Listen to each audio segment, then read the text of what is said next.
E aí, dando continuidade, pessoal, a nossa revisão, nós vamos passar aqui para a segunda parte, né? Nós dividimos aí em vídeos menores, né, para que vocês não passem aí, né, vários minutos, né, numa revisão que possa parecer maior e o negócio aí ficar mais chato. Então nós dividimos aí, nós vamos dar continuidade aqui à revisão e agora a gente vai tratar um pouco sobre o uso do solo, né, revisar o uso do solo. Primeiro que vocês podem perguntar, e o que é que eu tenho a ver com solo? É bom que a gente entenda que nós temos muito a ver com o solo, a gente depende muito do solo. Por exemplo, né, estão vendo aqui, né, um agricultor, um trabalhador aí, né, da lavoura colhendo alguma coisa, e o que a gente colhe do solo ou nos serve diretamente como fonte de alimento, né, ou vai alimentar os animais que vão servir de alimento para a gente. Né, alguns até dizem, eu sou onívoro, eu sou vegano.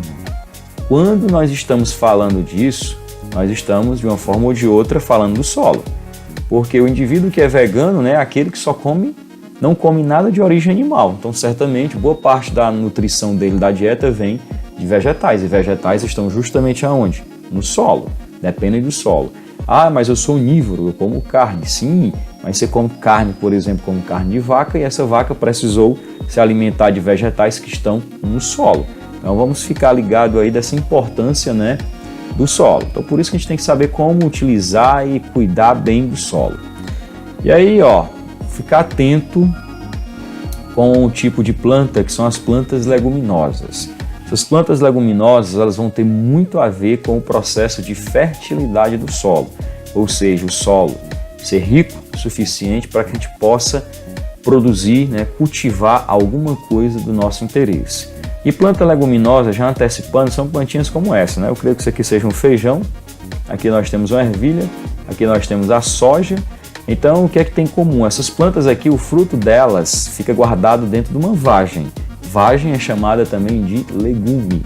Então, plantas leguminosas são plantas que apresentam o fruto guardado na vagem. Então, bater o olho numa planta e ver que ela tem vagem. Tem até outros exemplos, né? Por exemplo, o amendoim, né? A fava. Tudo isso são plantas leguminosas e elas são as grandes responsáveis aí pelo processo de fertilidade do solo. Então, bora ver o porquê que elas são tão importantes nesse sentido. Imagine que aqui, tá vendo, pé de feijão, tem vagem, tem uma planta leguminosa. A gente vai entrar na raiz dessa planta e a gente vai ver que na raiz de toda planta leguminosa, se você arrancar, você vai ver que na raiz tem uns carocinhos, que na verdade a gente chama de nódulos. E por que se formam esses nódulos e esses carocinhos? Porque lá vão se multiplicar um tipo especial de bactérias. Bora aí ver, Então tá vendo aí, as bactériazinhas aqui, Elas se multiplicam dentro da raiz, formando os nódulos, e essas bactérias conseguem captar o nitrogênio e absorver o nitrogênio, elas fixam o nitrogênio. Então isso que elas conseguem fazer é uma coisa, por exemplo, que nós não conseguimos fazer. Nós respiramos a todo momento, Está entrando aqui o oxigênio, está entrando o gás carbônico, está entrando o nitrogênio, mas o nitrogênio que entra, 100% que entrou, 100% sai. Então nós não conseguimos fixar o nitrogênio. Essas bactériazinhas aqui, que vivem na raiz das plantas leguminosas, por isso acaba formando aqui esses nódulos, né? Elas sim conseguem, como vocês viram, absorver o nitrogênio e fixar o nitrogênio. Com isso, elas vão permitir que as plantas produzam aí as suas proteínas, importantíssimas, né? Porque é a partir dessas proteínas que a planta, por exemplo, se desenvolve, a planta cresce, tá certo? Graças ao nitrogênio que essas bactériazinhas aqui conseguem fixar na raiz das plantas leguminosas. E outra coisa, elas acabam produzindo também nesse processo uma substância chamada nitrato, que funciona como um fertilizante natural e assim, que as plantas adoram. Então, olha por que as leguminosas então têm a ver com a fertilidade do solo. Né? Recapitulando, nelas a gente encontra bactérias que fixam nitrogênio. Essas bactérias produzem tanto as proteínas que a planta precisa, como, né, elas acabam também nesse processo permitindo a produção do nitrato. E o nitrato é utilizado como fertilizante. A gente diz aqui que as bactérias ajudam as plantas a produzir proteína porque elas ajudam a fixar o nitrogênio. E proteína, para a planta fabricar proteína, ela precisa desse nitrogênio que é tirado do gás, né, da atmosfera. Tá ok? Então, se lembrar aí a importância das plantas leguminosas. E nesse momento a gente vai agora passar para a nossa revisão sobre os cuidados, né, as técnicas de preparo do solo, né, para que a gente consiga garantir que esse solo permaneça fértil e a gente consiga cultivar e produzir alguma coisa no solo. Então, ó, o que é que vocês estão vendo aqui? A imagem de uma raiz, né? As raízes normalmente ficam, digamos assim, mergulhadas no solo. Agora, existem alguns tipos de solo que eles são muito compactos, ou seja, o material que forma o solo está muito próximo um do outro, de forma, pessoal, que olha o que é que acontece. Aqui eu tenho um gás oxigênio, esse gás oxigênio ele não consegue chegar até as raízes. Por que eu estou falando isso? As plantas, né, realizam fotossíntese, produzem seu próprio oxigênio, produzem o oxigênio, que inclusive elas utilizam, e os outros seres vivos também, nas partes verdes. A raiz, como vocês sabem, não é uma parte verde da planta, então ela não produz, não realiza fotossíntese. Resultado, essas raízes precisam respirar. Só que tem um detalhe, né? Voltando aí, se o solo for um solo muito compacto, olha o que acontece. Não se tem espaço para que o oxigênio chegue até as raízes e elas não vão respirar, e isso não é legal para as plantas. Resultado, existe uma técnica para resolver esse problema que é a chamada aração ou aragem.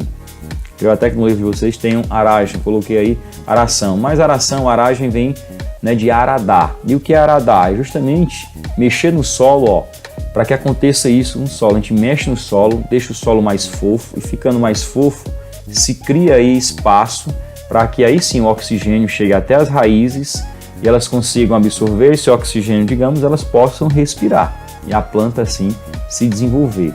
A própria palavra já dá muita dica, o aragem, ou aração, começa com ar, que é justamente essa técnica de preparo aqui, ó, que a gente vai ver, em que um trator puxando esse equipamento aqui, que alguns até chamam de grade, se eu não estou enganado, e à medida que esses discos aí vão rodando, eles vão revolvendo o solo, revolvendo a terra fica mais fofa e isso permite a entrada do ar no solo, tá ok? Então, a aração ou aragem é para garantir a entrada de ar no solo e chegar lá nas raízes, né? Chegar nas sementes que a gente acabou de plantar.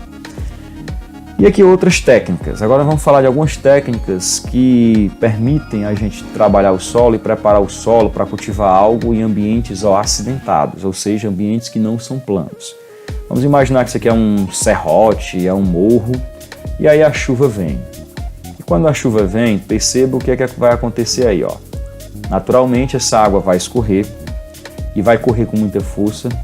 E aí eu tenho dois problemas, a gente não consegue segurar a água, reter água suficiente aqui para poder cultivar, plantar alguma coisa, e à medida que essa água desce, ela vai arrastando, principalmente aquele horizonte O, né, talvez parte do horizonte A, e vai levando os nutrientes e o solo vai ficando empobrecido. Então como é que se faz para se cultivar alguma coisa, né, em ambientes acidentados? A gente vai ver aqui a primeira técnica.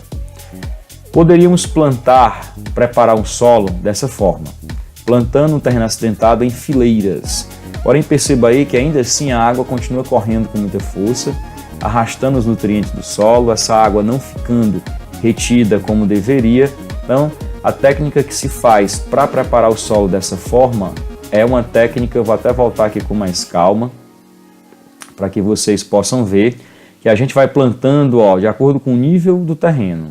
Plantei no nível mais alto, agora plantando aqui no nível mais baixo.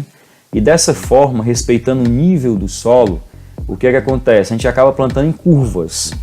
E perceba que plantando dessa forma, é como se a gente criasse aqui, pessoal, algumas barreiras que ajudam a reter um pouco mais da água e que faz com que essa água, como estão vendo aqui, ela não escorra, ela não desça com muita força, arrastando os nutrientes. Então, a técnica da curva de nível, das curvas de nível, é essa técnica, né, que é utilizada para que a gente possa plantar em solos, né, em terrenos acidentados, e que pelo fato da gente ir plantando, né, uma determinada cultura respeitando o nível do terreno, o que é que acontece? A gente acaba formando essas curvas e curvas de acordo com o nível. Isso ajuda a reter mais a água e isso impede que a água arraste os nutrientes aí do solo. E uma foto aqui para vocês poderem ver, tá aqui, ó.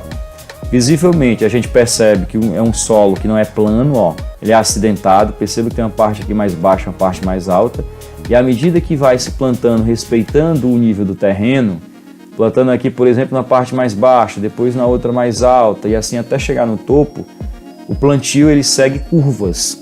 Por isso o nome dessa técnica é chamada curva de nível. E aí, pessoal, a gente vai seguir, né, a revisão, ainda falando de uma técnica que também tem a ver com solos acidentados, ou seja, solos que não são planos. Só que essa técnica agora ela é utilizada em solos, por exemplo, em terrenos que ficam em grandes planaltos, ou seja, ficam em montanhas, na verdade. Pode até ser que fiquem em serras, mas em regiões de grandes altitudes, digamos assim. E essa técnica, como é que ela funciona? Imagine que aqui eu tenho uma montanha, chovendo, obviamente essa água escorre com toda força. A gente não consegue reter a quantidade de água suficiente para produzir alguma coisa no solo. E aí há que se encontrar uma forma, e o homem encontrou uma forma para conseguir reter um pouco mais dessa água e evitar que a enxurrada leve os nutrientes do solo todo embora. E aí nós vamos ver que técnica é essa. Perceba aí, né? O que foi que o homem entendeu de fazer e que tem dado certo. É uma técnica na qual eles vão fazer cortes no terreno, observem aí, formando tipo degraus, e cada um desses degraus é chamado de terraço. Por isso que o nome da técnica é terraceamento.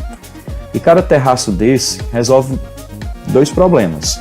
Consegue reter um pouco da água para que as pessoas possam cultivar algo numa montanha, né, em terrenos bastante acidentados, e evita que a água escorra com muita força. E perceba que realmente essa técnica é utilizada em pessoas que vivem, agricultores, digamos assim, que vivem em montanhas. Aqui nós estamos vendo uma imagem de uma montanha e aqui os vários terraços. Cada degrau desse é um terraço, e aí perceba que de fato o terraço ele consegue reter mais ou menos água conforme o homem prepare o tipo de terraço, e por isso que essa técnica é uma técnica chamada de terraceamento, mais uma técnica de preparo do solo em terrenos muito acidentados. E aí, pessoal, nós vamos falar agora de duas técnicas de preparo do solo, e tenha muito cuidado para não confundir uma com a outra. Eu estou falando isso porque elas são técnicas de preparo do solo que é o oposto, certo? Dependendo do tipo de solo eu vou usar uma ou vou usar a outra, e é interessante a gente não confundir, porque senão, né, na hora que for preciso a gente explicar isso, vai dar um problema. Imagine aqui um tipo de solo, e começa a chover, e perceba que esse solo está acumulando o que? Água. E parece que ele acumulou muita água. O solo encharcou. Então, solos que acumulam muita água, que encharcam, a gente até já sabe. É um solo do tipo argiloso. Ele é menos permeável, ele é menos poroso, e por isso ele acumula mais água. Então, como é que a gente trabalha um tipo de solo como esse? Usando uma técnica chamada drenagem. A drenagem é a construção de canais, canaletas, que facilitam essa água escoar. Porque a água, nós vimos que no solo argiloso ela até penetra, mas chega um ponto que a dificuldade é tão grande que o solo acaba encharcando. E eu não posso cultivar boa parte dos tipos de cultura em solos encharcados. Existem algumas espécies, tipos de cultura que eu preciso no solo encharcado, como por exemplo o arroz. Mas no geral não é assim. Então na drenagem quer dizer o quê? Drenar é retirar o excesso de água, tá certo? Então vamos ficar ligados aí nessa técnica. A outra é o contrário, choveu, vai já chover, chovendo, observe a água que vai cair no solo. Essa água ela cai no solo, mas rapidamente foi embora. Certamente por conta de um solo arenoso, rico em areia, mais do que argila. Então solos arenosos, para que a gente possa cultivar alguma coisa, eu preciso ter água. E como o solo arenoso ele é muito permeável, eu não consigo reter a quantidade de água suficiente, a água vai toda embora rapidamente e nós temos que irrigar. Então, irrigar é colocar água, drenar é tirar. Por isso que eu falei, cuidado para não confundir as bolas aí e trocar irrigação por drenagem. São duas coisas opostas. Drenar é tirar água, irrigar é colocar água. Irrigação para solos arenosos e drenagem para um solo argiloso. E aqui, um exemplo aí bem real, do processo de irrigação. Tá legal?